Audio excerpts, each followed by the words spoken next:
오늘 주인이 돌아오실 때라는 제목으로 하나님 말씀 증거하도록 하겠습니다.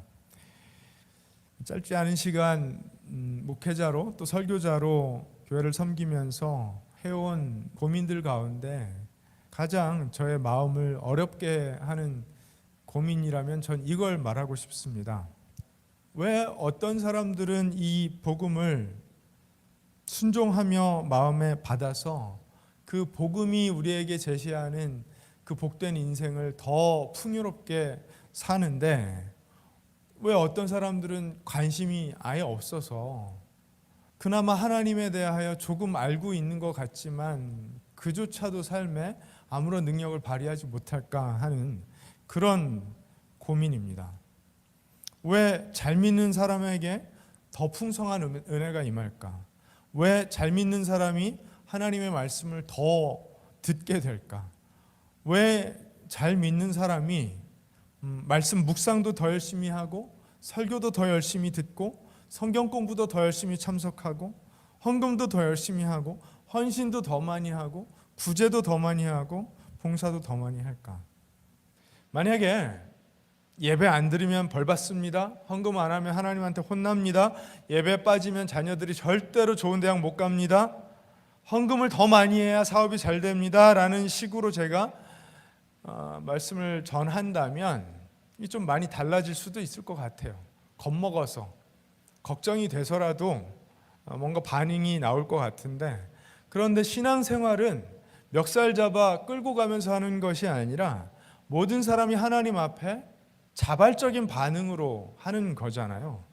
그러니까 하나님 나라 안에서 하나님의 말씀을 조금씩 깨닫기 시작하는 사람들이 점점 더 풍성하게 그 말씀대로 살아가게 되고, 조금 더 깨닫으려 하지 않는 사람들은 그 조금 알고 있는 것조차도 희미해지는 그런 모습이 보이더라 하는 것이 사실은 목회자로서 설교자로서 가장 큰 고민이라고 저는 말씀드리고 싶습니다. 그런데 이건 이 세상이 돌아가는 원리로 보면요, 이건 지극히 당연한 현상일지도 모르겠습니다. 그림을 좋아하는 사람이 그림에 대한 조예가 깊어지게 되죠. 음악을 좋아하는 사람이 음악에 대한 조예가 깊어지고 음악을 더 누리게 됩니다. 운동 좋아하는 사람은요, 운동을 연구하기도 하고 운동을 하는 삶을 살게 됩니다. 마찬가지로 하나님 좋아하는 사람이 하나님의 일에 관심이 커지는 것 당연한 일입니다. 안타까운 부분은 하나님 좋아하지 않는 사람, 하나님께 관심이 없는 사람에게 하나님 좋아하라고 하나님께 관심 가지라고 강요할 수 없다는 것이 안타까운 것 같아요. 이 세상에서 돈이 많은 사람이 더 돈을 벌게 되죠. 권력을 조금 갖고 있던 사람이 그 권력을 늘려가는 것을 봅니다. 세상은 부익부 빈익빈의 원리로 점점 더 그 간극이 커지게 됩니다.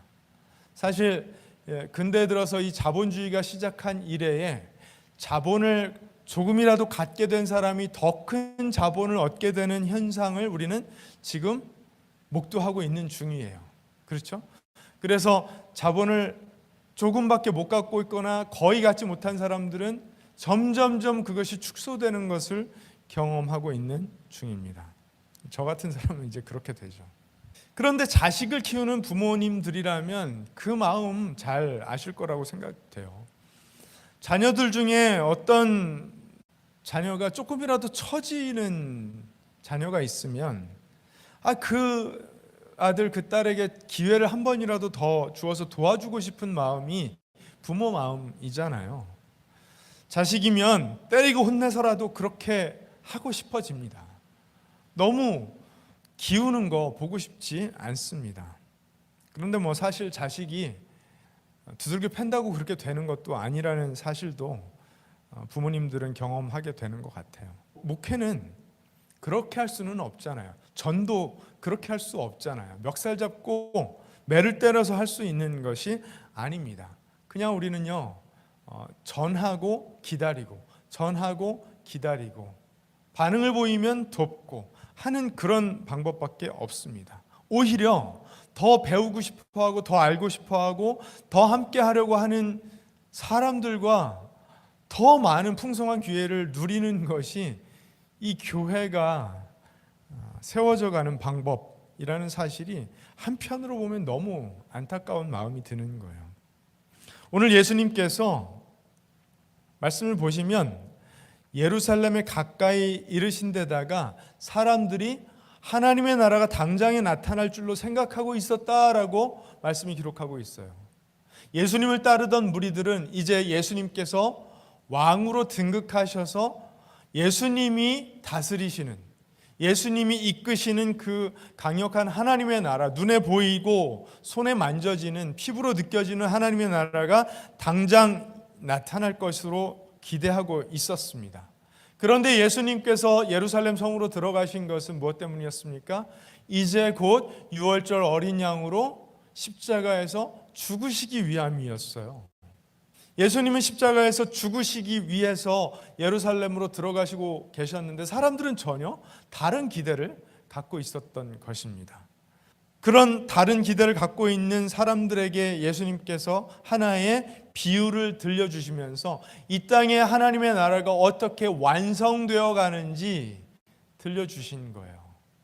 하나님의 나라는 내가 당장 왕위에 올라서 물리적으로 내가 다스리는 나라가 아니라 이제 내가 남겨두고 갈 너희들, 제자들, 나의 사람들이 이 땅에 남아서 이루어가고 완성시키는 것이 하나님의 나라다라고 들려주시는 것입니다.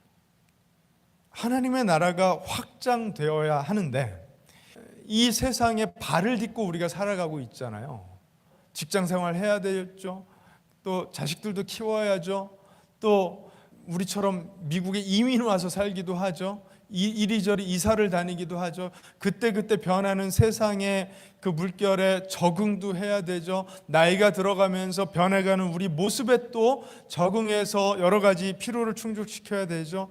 이 땅에 두 발을 디디고 사는 동안에 과연 눈에 보이고 손에 만져지는 세상 나라를 초월하는 하나님의 나라, 그 영적인 나라, 눈에 희미하게 보이는 것 같지만 굉장히 아름답고 강력한 그 하나님의 나라가 어떻게 세워져 갈지를 고민하며 살아가고 거기에 관심을 갖는 것이 쉽지 않다는 것이 어려운 점입니다. 제자들에게 남겨진 것이 그거였어요. 그들도 복음을 받아서 이 땅에서 증거하는 삶, 전하는 삶, 그렇게 하나님의 나라를 확장하는 삶을 살아야 될 텐데 그런데 그들은 먹고 살지 않나요? 옷도 입어야 되죠. 살 집도 구해야 되죠. 가족들도 챙겨야 되죠. 예수님이야 당장에 눈앞에 보이는 병자를 고치시고 귀신을 내쫓으시고 오병이의 기적을 베푸시는 그 사역들을 원하시는 때에 필요에 따라 베푸실 수 있었지만 제자들에게 남겨진 것은 사실 이제 12 사도들은 그런 권능을 조금 갖고 있었다고 하지만 남겨진 그 후대로 계속해서 이어지는 사역 속에는 뭐가 남았습니까? 말씀과 기도밖에는 없었거든요. 그 말씀과 기도로 하나님의 나라가 확장되는 그 사역에 쓰임 받아야 되니까 이거 쉽지가 않은 거예요. 그래서 예수님께서 이 말씀을 잊지 말라고 들려주신 거라 저는 생각합니다. 예수님 말씀이 어떻죠?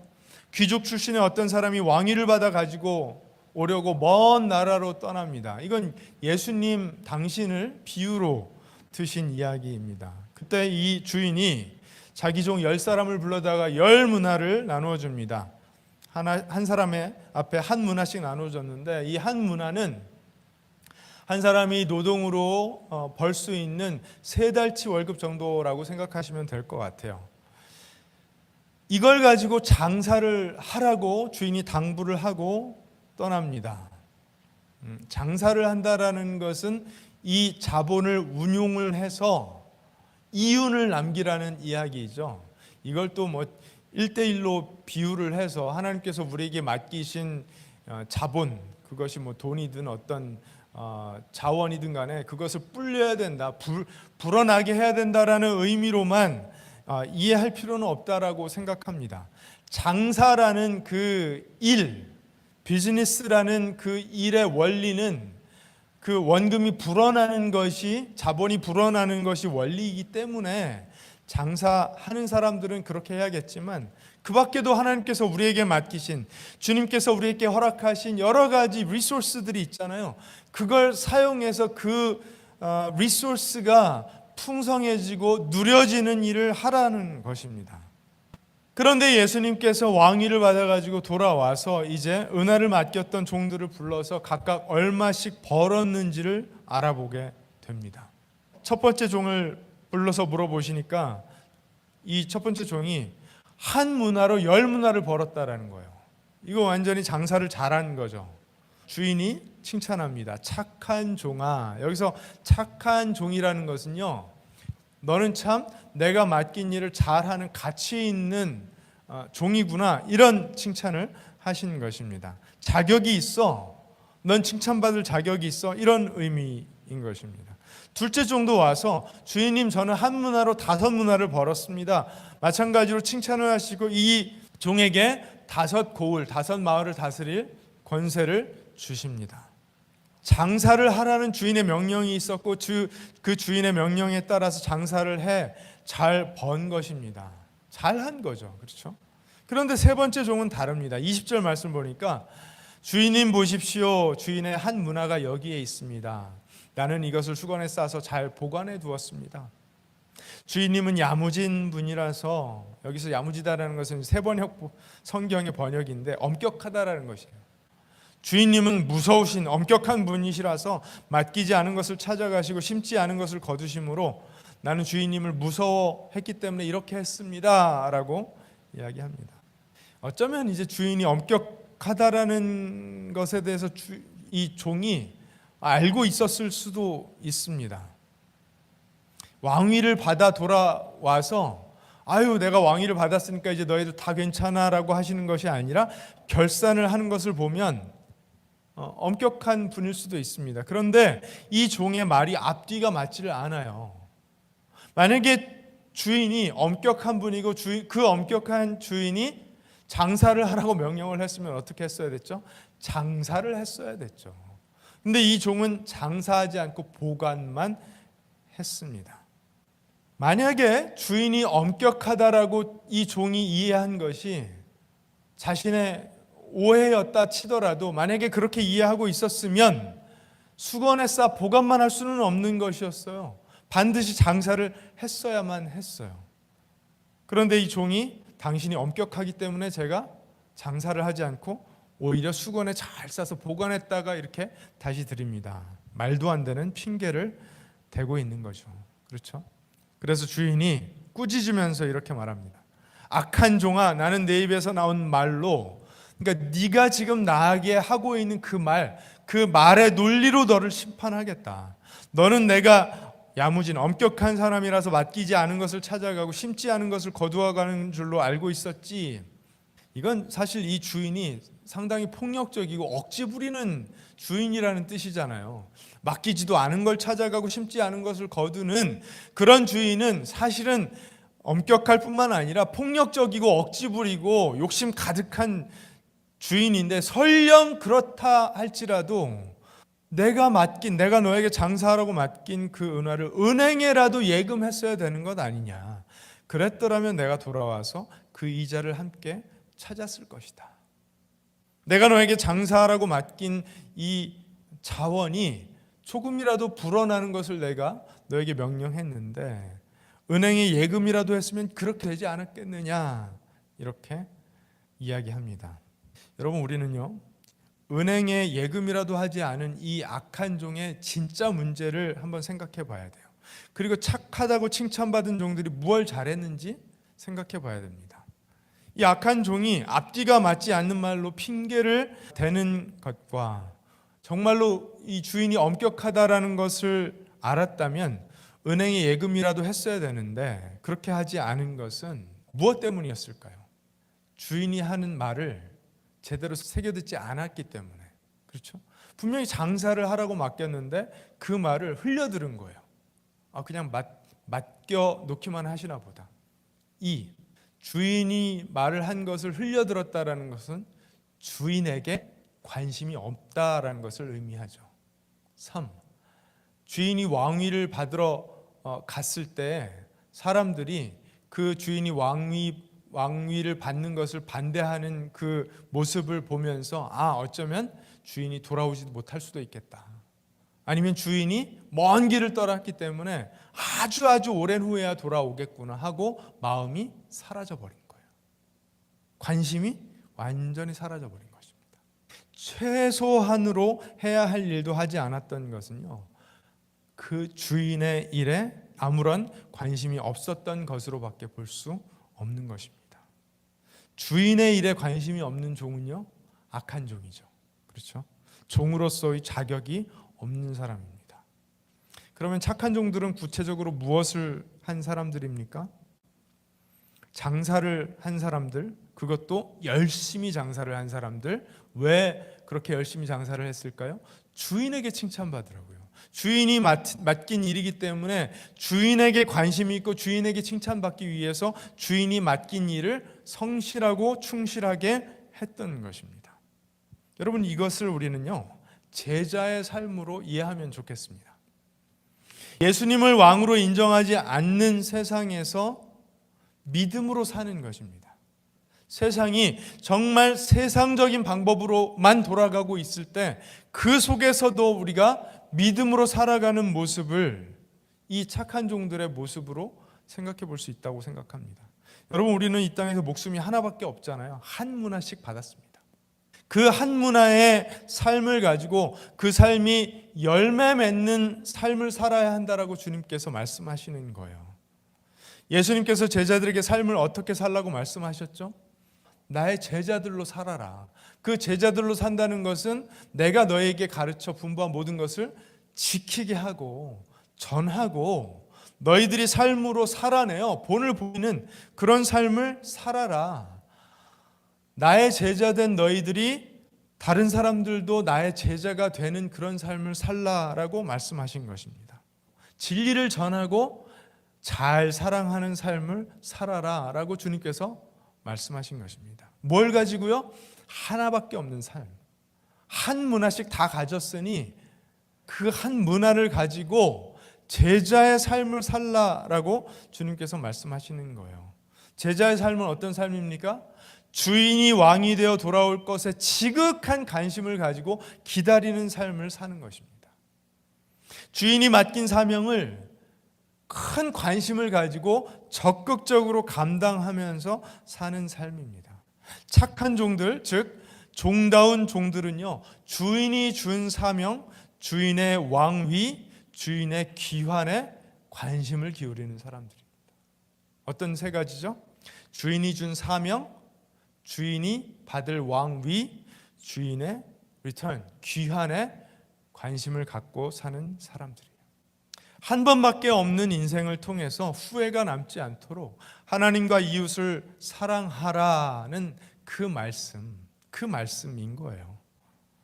하나님을 사랑하기 때문에 하나님과 더 깊이 교제하고 하나님을 알아가려고 애쓰고 또 이웃을 사랑하기 때문에 가장 중요한 예수 그리스도의 이름을 그 이웃에게 전하고 삶을 아낌없이 투자하여 그들을 섬기라는 그 말씀을 지금 이 비유로 하고 계시는 것입니다.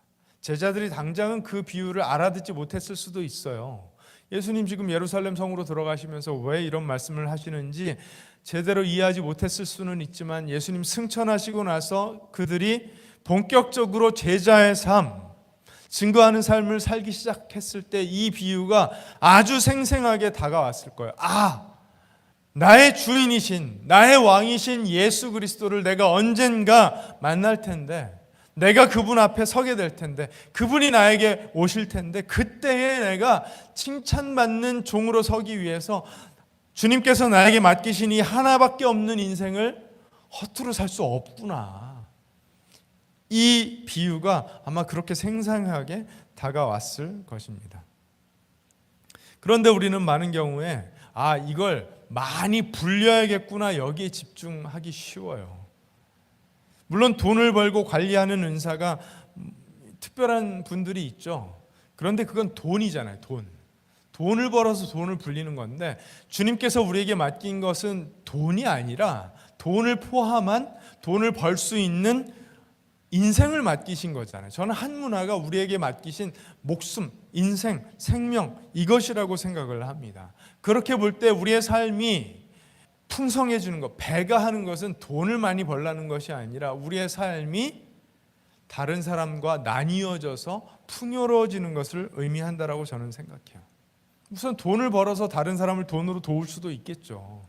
그런데 돈으로만 돕습니까? 아니요. 돈으로 할 수 없는 많은 것들을 우리는 삶 속에서 합니다. 우리의 에너지를 쏟아서, 우리의 시간을 들여서, 우리가 가진 탤런트, 은사를 통해서. 저는 예수님께서 눈에 보이는 어떤 양, 가시적인 양을 기대하신다라는 말씀은 절대 아니라고 생각을 합니다. 눈에 보이지 않을 수는 있지만 하나님께서는 틀림없이 알아보실 수 있는 영적인 삶의 풍성함, 그것을 의미하신다라고 생각을 해요. 자신의 나라를 위해서 목숨을 바치는 군인은 그 군인의 본분을 다하는 멋진 군인입니다.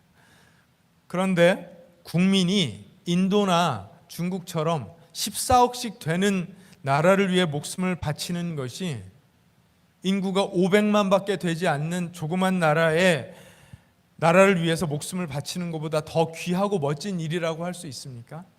그렇지 않죠. 그러면 세상에 멋진 군인은 인도 군인과 중국 군인밖에 없죠.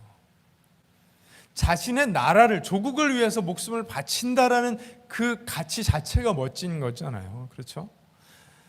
그것처럼 하나님을 사랑하고 이웃을 사랑하여서 내가 몇 명을 전도했는지보다 내가 하나님의 나라에 얼마나 관심이 컸고 얼마나 진심이었는지 그게 더 중요하다라고 주님께서 말씀하시는 거예요.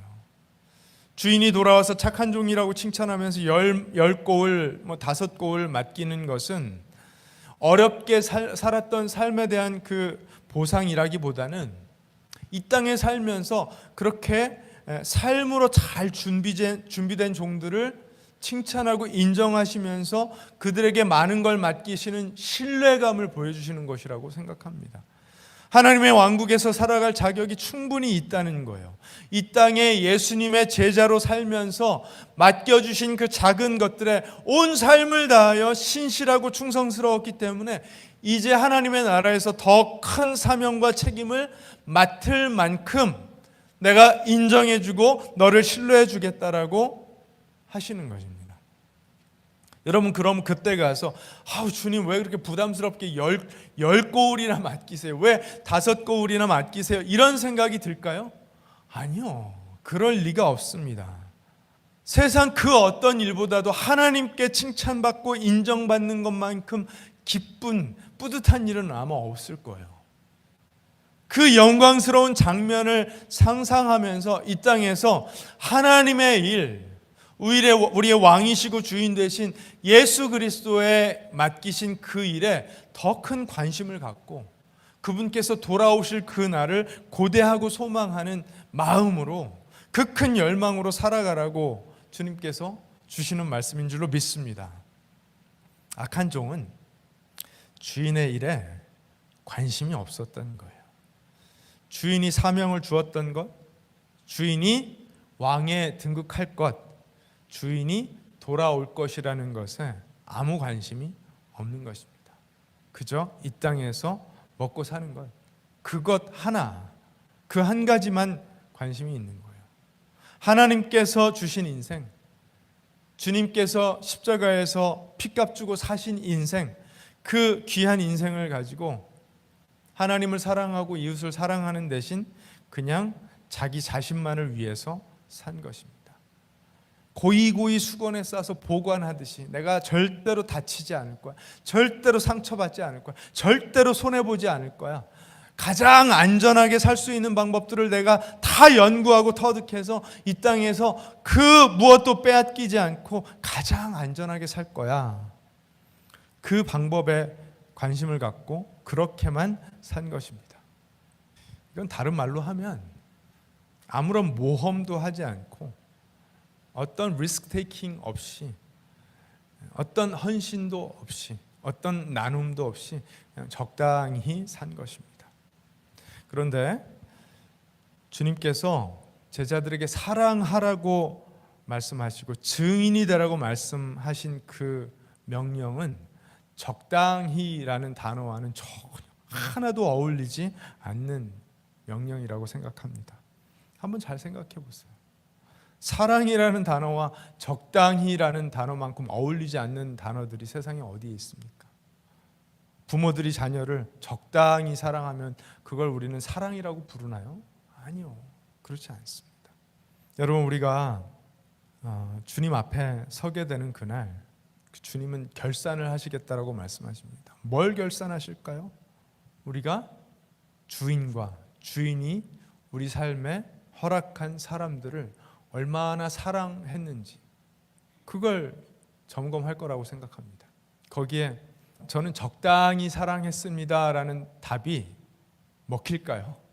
사랑과 적당이라는 두 단어는, 그 두 컨셉은 어울리지가 않아요. 서로 맞지가 않아요. 사랑은 적당히일 수가 없는 게 사랑이거든요.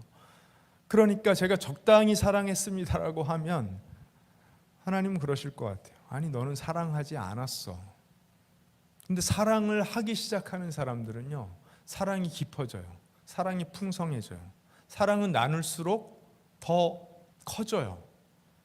이것이 하나님 나라의 원리거든요. 하나님을 사랑하는 사람은요, 하나님께 관심을 갖게 되고요, 내가 어떻게 하면 더 하나님에 대해 깊이 알 수 있을까 겸손히 배우려고 하고요, 더 열정적으로 도전하게 되고요, 한결같은 부지런함을 품게 되고요, 끝없이 자기 자신을 돌아보아 교정하게 됩니다. 이런 선순환이 일어나요. 그런데 관심이 사라지기 시작하고 사랑하지 않기 시작하면 어떻게 되죠? 악순환이 벌어져요. 알고 싶지 않으니까 관심이 사라지고, 관심이 없으니까 조금 알고 있던 것도 잊어버리게 되고요, 잊어버리니까 나만 생각하게 되고요, 나만 생각하다 보니까 가장 안전하고 협소한 그런 생각들만 하게 되더라는 거예요. 사랑이 쪼그라들어요. 그러다가 없어져요. 여러분, 이것은 앞에 말씀드린 것처럼 어떤 영역에도 마찬가지입니다. 우리가 연구하는 학문도 그렇고요, 스포츠도 그렇고요, 음악이나 예술도 그렇습니다. 물론 경쟁에서 이기기 위해 광적으로 하는 사람들도 있는데 그것과 달라요. 그냥 순전하게 무언가에 관심을 갖고 진심을 다할 때 그 안에서 우리는 풍성함을 누리게 되어 있어요. 음악을 열심히 연구하고 그 심취되는 사람들은요, 그 음악 안에서 자유로워지고 풍성함을 누리게 돼요.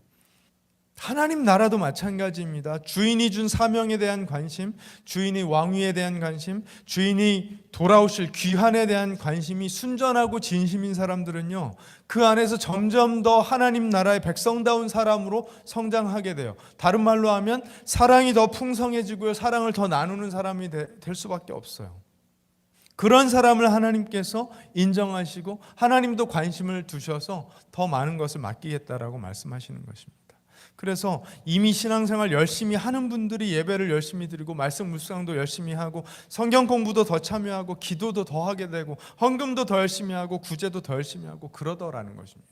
여러분, 이게 얼마나 큰 고민이에요. 우리에게 자녀들이 여럿이 있는데 그 중에 어떤 자녀는 부모가 가르쳐주고 나누고 싶어하는 것들을 더 잘 쏙쏙 받아가지고 더 누리게 되고 그 안에서 풍성함을 누리고 자유로워지는 것을 보는데, 어떤 자녀는 계속해서 반항만 하고 막 싫다고 하고 아니라고 하고 부정만 하고 자기 안으로, 자기 동굴 속으로 점점 들어가는 걸 보고 어떨까요? 이 자녀를 붙잡고서는 어떻게 해서든지 뭘 하고 싶잖아요. 근데 안타까운 것은 하나님의 나라가 그렇게 세워지지 않더라는 그 고민이 너무 속상한 거예요. 안타까운 거예요. 여러분, 어떻게 해야 될까요? 저는 인간적으로는 잘 모르겠어요. 하나님께서 그 사람의 마음을 붙잡아 주셔서 어떻게 해서든지 하나님을 드러내어 주시고 하나님의 사랑을 가르쳐 주시고 하나님께서 은혜를 베푸셔야 되는 일이라고 밖에는 다른 생각이, 다른 판단이 안 서요. 근데 더 무시무시한 것은요, 착한 종들이 있었고요, 악한 종들이 있었는데 여기에 어나더 그룹이 있습니다. 27절 말씀 보니까 내가 자기들의 왕이 되는 것을 원하지 않은 나의 원수들을 이리로 끌어다가 내 앞에서 죽여라. 이 말씀 바로 직후에는요, 이제 예수님께서 예루살렘 성으로 들어가시면서 그 성을 보고 우시는 장면이 기록이 되어 있어요. 주님께서 통곡을 하실 정도로 예루살렘 성이 예수님을 배척했어요. 자신들의 왕으로 모시기를 원하지 않았어요. 이 세상도 마찬가지입니다. 하나님 나라에 지극한 관심을 갖고 풍성한 삶을 사는 사람이 있는가 하면 하나님 나라에 대해 들었으면서도 관심이 생기질 않아서 점점 쪼그라드는 인생들도 있어요. 그런데 세 번째 부류가 있어요. 자신들의 왕국을 세우겠다고 철저하게 예수 그리스도를 배척하는 그룹이 있어요. 세상에 하나님이 어디 있느냐, 신이 어디 있느냐, 지금 우리가 이루어가고 있는 이 문명과 우리의 업적이 모든 것이다, 인간이 전부다, 이렇게 하면서 예수님을 완벽하게 배척하는 그런 사람들이 있습니다. 그런데 속상하고 안타까운 것은 그들에게도 결산이 있을 거라는 거예요. 칭찬받는 종이 있고 꾸짖음을 듣는 종이 있고, 그리고 왕의 원수들이 있습니다. 그러면 이 주님의 예언의 말씀, 이 비유가 우리에게 축복이 되는 방법이 있습니다. 어떻게 하면 될까요? 여러분, 음악을 정말 좋아해서 음악에 심취해서 사는 사람은요, 음악을 듣지 않는 사람, 음악을 잘 누리지 못하는 사람 가서 멱살을 잡고, 아니 도대체 이 좋은 음악을 왜 즐길 줄 모르느냐, 악기를 배워라, 음악을 더 들어봐라, 이런 짓 하지 않아요. 왜죠? 자기가 음악을 누리느라고 바빠요. 음악을 만드느라고 바빠요. 더 아름답고 더 좋은 음악들을 만들어내고 연주를 하고 그걸 누리고 그걸 풍성하게 즐기는 삶을 사느라고 바빠요. 그거예요. 베토벤처럼, 모차르트처럼 자기가 음악이 좋으니까 음악에 완전 심취해서 음악을 열정적으로 만들어낸 사람들 덕분에 지금 우리가 뭘 누리고 있죠? 그 음악을 들으면서 음악을 풍성하게 누리고 있잖아요. 하나님의 나라를 기다리는 사람들, 그리스도의 그 명령에 완전히 심취된 사람들은 뭐 할까요? 믿지 않는 사람들 가서 멱살 잡고 왜 믿지 않느냐고 따지고 손가락질하고 그들에게 화를 내는 게 아니라 어떻게 할까요? 내가 착한 종의 삶을 그냥 더 열심히 사는 거예요. 더 사랑을 나누는 거예요. 내가 말씀 안에 더 심취하고 그 말씀 안에 더 깊이 들어가서 내 삶을 통해서 말씀의 가치가 나도 모르게 막 흘러나오게 그냥 사는 거예요. 그거 하기에도 바쁘잖아요. 그거 하느라고 정신이 없잖아요. 온 관심이 거기에 들어가 있으니까 믿지 않는 사람들 왜 이러냐고 세상 향해서 손가락질할 겨를이 없어요. 그럴 필요도 없어요. 그럴 수도 없어요. 주님께서 우리에게 허락하셨고 우리 안에 완성되어 가고 있고 언젠가는 완벽하게 세워져서 왕 대신 그리스도를 우리 눈앞에 보게 될, 모시게 될 그날을 소망하고 기대하며 그 하나님 나라의 가치, 그리스도의 제자로서의 삶의 가치를 그냥 내가 거기에 완전히 심취해서 그냥 살아가는 것입니다. 그것이 착한 종의 삶을 사는 것이고 그것이 이 무시무시한 예언의 말씀이 우리에게 축복이 되게 하는 비결인 줄로 믿습니다. 사랑하는 여러분, 만약에 오늘 밤에 예수님께서 왕으로 오신다면 우리는 어떤 모습으로 온 세상의 왕 앞에 서게 되겠습니까? 어떤 평가를 듣게 될까요? 이것이 우리 스스로가 계속해서 자신에게 해야 되는, 남한테 하지 말고요, 나 자신에게 해야 되는 질문이라고 생각합니다. 그래서 언제 오시더라도 주님 돌아오실 때 큰 칭찬받는 저와 여러분 되기를 우리 주님의 이름으로 축복합니다.